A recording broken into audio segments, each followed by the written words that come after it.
Vydal jsem se na vodopády v Krkonošském národním parku, takže tady mám nějaký začátek. Tak to jsou vony. To je všecko, nic víc nebude.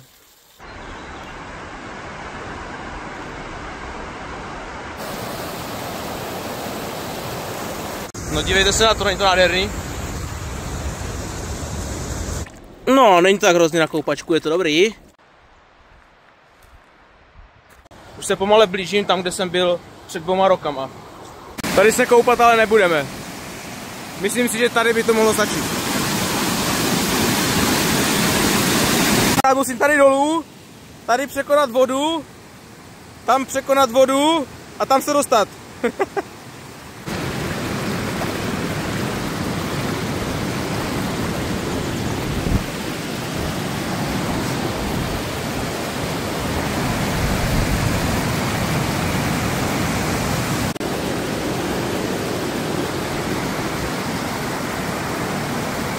No jakože moc se mi tam nechce, ale když už jsem tady,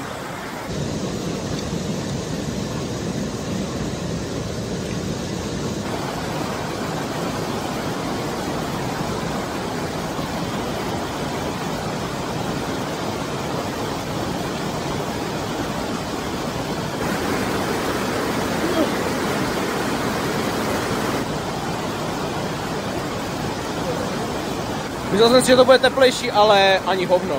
Je to hrozně ledový, hrozně ledový.